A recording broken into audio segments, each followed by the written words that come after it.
अंतर्राष्ट्रीय आपराधिक न्यायालय यानी कि इंटरनेशनल क्रिमिनल कोर्ट आईसीसी के द्वारा जारी किया गया है गिरफ्तारी का वारंट। किसके खिलाफ ये जारी किया गया है? तो राष्ट्रपति व्लादिमीर पुतिन, रूस के राष्ट्रपति व्लादिमीर पुतिन और रूस के एक अन्य जो अधिकारी हैं उनके खिलाफ गिरफ्तारी का वारंट जारी किया गया है। इस टॉपिक को पूरा विस्तार से मैं समझाने का प्रयास करूंगा कि आईसीसी क्या है, आईसीजे क्या है और आईसीसी का गठन किस तरीके से हुआ है। और ये पहली बार ऐसा हुआ है कि संयुक्त राष्ट्र सुरक्षा परिषद के जो 5 अस्थायी सदस्य हैं उनमें से किसी एक के राष्ट्राध्यक्ष के खिलाफ गिरफ्तारी वारंट जारी किया गया है। संयुक्त राष्ट्र सुरक्षा परिषद के 5 अस्थायी सदस्य कौन है ये तो आपको पता ही होगा। अमेरिका है, यूएसए, इसके अलावा ग्रेट ब्रिटेन है, इसके अलावा फ्रांस है, इसके अलावा चीन है और रूस है। तो संयुक्त राष्ट्र सुरक्षा परिषद के 5 अस्थायी सदस्यों में से एक के खिलाफ पहली बार गिरफ्तारी वारंट जारी किया गया है। और दोस्तों इसके बाद का जो टॉपिक होगा, इस वीडियो के बाद का जो नेक्स्ट वीडियो होगा वो मैं आपको मैप के माध्यम से बताने का प्रयास करूंगा कि कौन कौन सा वो लोकेशन है, भौगोलिक स्थिति क्या है। जैसे कि अभी फिनलैंड हाल ही में शामिल हुआ तो उसका क्या लोकेशन है, उसके आसपास कौन सा समुद्र है, कौन कौन से देश हैं, कौन कौन से नाटो के देश हैं। तो जो नेक्स्ट वीडियो होगा वो कंप्लीटली मैपिंग के ऊपर होने वाला है। तो चलिए इस टॉपिक पे आगे बढ़ते हैं। आईसीसी का एक फुल फॉर्म हुआ इंटरनेशनल क्रिकेट काउंसिल, लेकिन यहाँ पर आईसीसी का मतलब हुआ इंटरनेशनल क्रिमिनल कोर्ट। अब सवाल ये है कि आखिरकार इंटरनेशनल क्रिमिनल कोर्ट क्यों बनाया गया? तो देखिए अलग अलग देशों में न्यायालय होते हैं, लेकिन कई ऐसे देश हैं जहां पर अगर तानाशाही व्यवस्था है, तानाशाही व्यवस्था का मतलब हुआ कि जो न्यायपालिका है उसको सरकार के द्वारा दबा दिया गया, सरकार इन द सेंस कि जो तानाशाह है उसके द्वारा दबा दिया गया। या बहुत सारे देश में नरसंहार के ऐसे मामले होते हैं या मानवाधिकार के खिलाफ ऐसा बहुत सारा मामला होता है जिसमें वहाँ की सरकार कुछ कर नहीं पाती है। जैसे कि यूक्रेन में अभी तक लाखों आम नागरिक मारे गए हैं, तो उसमें यूक्रेन की जो सरकार है कुछ नहीं कर पा रही है। उसके बहुत सारे कारण हैं। तो ऐसे में यूक्रेन में जो लोगों के साथ इस तरह का घटना हो रहा है, नरसंहार हो रहा है, तो वैसे मामलों को देखने के लिए अंतर्राष्ट्रीय स्तर पर एक अपराध न्यायालय का गठन किया गया है और उसी को बोलते हैं अंतर्राष्ट्रीय आपराधिक न्यायालय। बहुत सारे ऐसे देश हैं, अफ्रीका में भी कई ऐसे देश हैं जहाँ के शासक के द्वारा ही वहाँ के लोगों पर नरसंहार किया जा रहा है।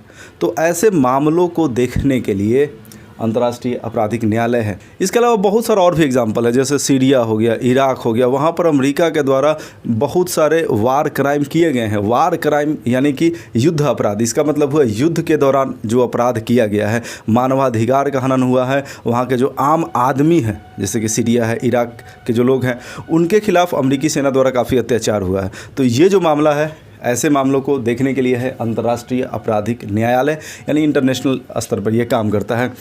इसमें कितने सदस्य हैं? तो इसमें सदस्य देशों की संख्या कितना है? 123। और किस कानून के आधार पर ये न्यायालय काम करता है? तो उस कानून का नाम है रोम संविधि। इसके बारे में थोड़ा सा और आगे बताएंगे। सिंपल सी बात है, कोई भी न्यायालय है वो किसी लॉ के आधार पर, किसी कानून के आधार पर ही काम करता है। ऐसा थोड़ी है कि जो जज साहब है अपने मन से फैसला सुनाते हैं। एक न्याय शास्त्र होता है, कानून की पुस्तक होती है, उसके आधार पर न्यायालय काम करता है। जैसे कि आईपीसी, सीआरपीसी, ये सब भारत के कुछ कानून हैं। तो कुछ ऐसा बात है। अब ये देखिए यहाँ पर लाइन लिखा हुआ है, आईसीसी की स्थापना सबसे जघन्य अपराधों पर मुकदमा चलाने के लिए तभी किया गया था जब किसी देश की अपनी कानूनी मिशनरी कार्य करने में विफल रही हो। यूक्रेन में ऐसा ही तो हो रहा है। यूक्रेन में जो जघन्य अपराध हुए हैं रूसी सेना के द्वारा, वहाँ के जो आम नागरिक है, ये तो फैक्ट है। तो और वैसे में क्या हो रहा है, यूक्रेन की सरकार इसको रोक पाने में विफल है। तो ऐसे मामलों को देखने के लिए ही आईसीसी है। आपको ये बात भी पता होगा, अमेरिका इससे ज़्यादा जघन्य अपराध अभी तक किया है और कर भी रहा है। बहुत सारे ऐसे देश हैं, पश्चिम एशिया के देश हैं, इराक, सीरिया, इसके अलावा वियतनाम में उसने ऐसा काम किया है, अमेरिका के द्वारा ऐसा किया गया है, और अफ्रीका के बहुत सारे देशों में तो किया ही गया है।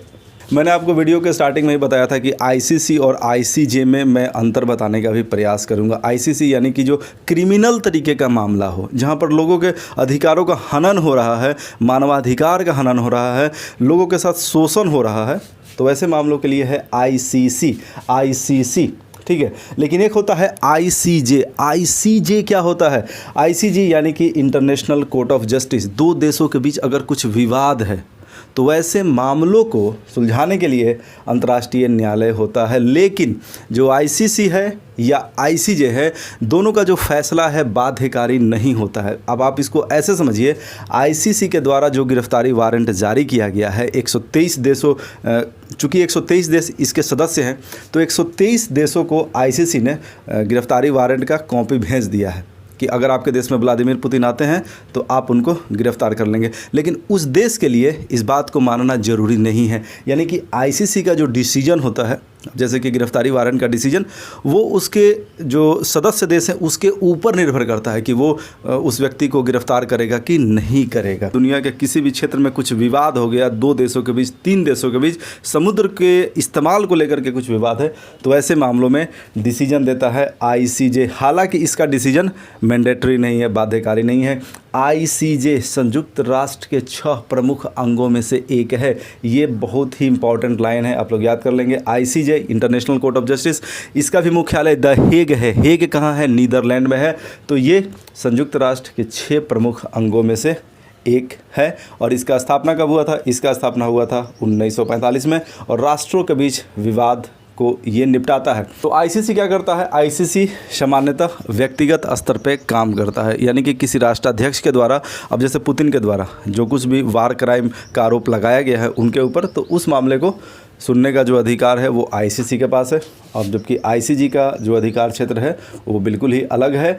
और एक बात और, आईसीसी क्या संयुक्त राष्ट्र प्रणाली का हिस्सा है? यूनाइटेड नेशन का जो अंग है जितने भी, उसका हिस्सा है आईसीसी? तो उसका हिस्सा नहीं है। जबकि आईसीजे क्या है? संयुक्त राष्ट्र के जो 6 प्रमुख अंग हैं उसमें से एक अंग आईसीजे भी है। 1998 में रोम संविधि को अपनाया गया। इसका क्या मतलब है? इसका मतलब ये हुआ कि 1998 में रोम में अलग अलग देशों के प्रतिनिधि इकट्ठा होते हैं और एक कानूनी ढांचा तैयार किया गया कि कैसे कैसे अपराध से किस तरीके से निपटा जाए। तो 1998 में रोम संविधि को अपनाया गया, रोम संविधि तैयार हुआ। रोम संविधि क्या है? रोम संविधि कानूनी ढांचा है, एक कानून है, लॉ है। और रोम संविधि के आधार पर ही 2002 में आईसीसी का गठन हुआ। और आईसीसी के बारे में बहुत सारा बात तो मैंने अभी तक आपको बता ही दिया है। रोम संविधि किन अपराधों पर आईसीसी को क्षेत्राधिकार प्रदान करता है, यानी कौन कौन से ऐसे मामले हैं जिसको आईसीसी देखता है? तो नरसंहार का अपराध, अब जैसे कि यूक्रेन में ऐसा मामला हुआ है, नरसंहार का मामला, मानवता के विरुद्ध अपराध, युद्ध के अपराध, आक्रामकता का अपराध। अब एक बहुत बड़ा क्वेश्चन कि आईसीसी ने पुतिन के खिलाफ गिरफ्तारी वारंट क्यों जारी किया, किस मामले में गिरफ्तारी वारंट जारी किया। और एक चीज़ और आपको पता होना चाहिए कि किसी भी न्यायालय के द्वारा गिरफ्तारी वारंट जारी होता है, उसके बाद उस व्यक्ति को अदालत के सामने प्रस्तुत किया जाता है, उसके बाद मुकदमा चलाया जाता है, उसके बाद सज़ा मिलता है। तो यहाँ पर गिरफ्तारी वारंट जारी किया गया है। और जाहिर सी बात है, व्लादिमीर पुतिन को गिरफ्तार करना नामुमकिन है। आप भी इस बात को समझते हैं, क्योंकि वो दुनिया के सबसे पावरफुल शख्सियत में से एक है। दुनिया में सबसे ज़्यादा परमाणु बम वाले देश के राष्ट्राध्यक्ष है व्लादिमीर पुतिन। तो ऐसे में आप समझ सकते हैं कि उनको गिरफ्तार करना कितना मुश्किल है। हाँ, जर्मनी के द्वारा ये ज़रूर कहा गया कि जैसे ही व्लादिमीर पुतिन हमारे देश में आएंगे हम उनको गिरफ्तार कर लेंगे। तो उसके कुछ ही समय के बाद रूस के प्रधानमंत्री मेदवेदेव का कहना था कि अगर जर्मनी ऐसा करने की सोचता भी है तो रूसी मिसाइलों का हमला झेलने के लिए जर्मनी का संसद तैयार रहे। अब क्वेश्चन ये है कि आईसीसी ने पुतिन के खिलाफ गिरफ्तारी वारंट क्यों जारी किया? आईसीसी ने यूक्रेन के कब्जे वाले क्षेत्रों से बच्चों को अवैध रूप से निर्वासित करने और रूसी संघ में स्थानांतरित करने के कथित युद्ध अपराध के लिए रूसी राष्ट्रपति व्लादिमीर पुतिन के खिलाफ गिरफ्तारी वारंट जारी किया। क्या किया है ऐसा रूस ने कि व्लादिमीर पुतिन के खिलाफ गिरफ्तारी वारंट जारी हुआ?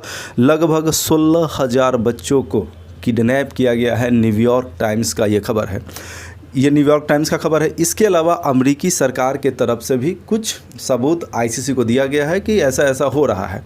जबकि रूसी सरकार का क्या कहना है ज़रा वो समझिए। यूक्रेन के जिस क्षेत्र पर हमारा अधिकार है वहाँ के अनाथालयों से हमने 16,000 के आसपास बच्चों को उठाया है, लेकिन उन बच्चों को हम लोग गलत इस्तेमाल के लिए नहीं उठाए हैं। चूँकि रूस में जनसंख्या काफ़ी कम है और वहाँ पर बहुत सारे ऐसे भी परिवार हैं जिसमें कोई बच्चा ही नहीं है, तो इस वजह से उस फैमिली को हम लोग बच्चा देंगे जिसके पास बच्चा नहीं है या जिसमें कम बच्चे हैं, तो इसलिए हम लोगों ने ऐसा किया है। आईसीसी के सदस्य देशों की संख्या कितनी है? तो आईसीसी के सदस्य देशों की संख्या है 123। आईसीसी में कितने सदस्य हैं? 123। अब देखते हैं 31 देश ऐसे हैं जिन्होंने रोम समझौता पर हस्ताक्षर तो किया है, दस्तखत तो किया है, लेकिन आईसीसी के वो सदस्य नहीं हैं। जैसे कि अमेरिका, रूस, यूक्रेन, ये रोम समझौते पर हस्ताक्षर किए हैं लेकिन आईसीसी के ये सदस्य नहीं है। तो उम्मीद है कि आपको ये भी समझ में आ गया होगा। एक फिर से 123 देश आईसीसी के सदस्य हैं, यानी कि उन्होंने रोम संधि पर हस्ताक्षर भी किया है और आईसीसी के वो सदस्य भी है, जबकि 31 देश जिसमें अमेरिका, रूस और यूक्रेन है जिन्होंने रोम समझौते पर तो हस्ताक्षर किया है, रोम संधि पर तो हस्ताक्षर किया है, लेकिन ये 31 देश आईसीसी के सदस्य नहीं हैं। अगर भारत और चीन की बात किया जाए तो भारत और चीन ने रोम संधि पर हस्ताक्षर ही नहीं किया है, तो वो तो ऐसे ही आईसीसी के सदस्य नहीं है। ये इंटरनेशनल क्रिमिनल कोर्ट का बिल्डिंग है और ये बिल्डिंग कहाँ पे स्थित है? ये है द हेग। द हेग कहाँ पे है? द हेग नीदरलैंड में। यूक्रेन की अगर बात किया जाए तो यूक्रेन रोम संविधि के लिए एक राज्य पार्टी नहीं है, यानी कि रोम संविधि का हिस्सा नहीं है यूक्रेन। आईसीसी का सदस्य यूक्रेन नहीं है। तो ऐसे में सवाल ये उठता है कि यूक्रेन में जो कुछ भी हो रहा है तो वहाँ पर आईसीसी क्यों हस्तक्षेप कर रहा है, जबकि वो आईसीसी का सदस्य ही नहीं है।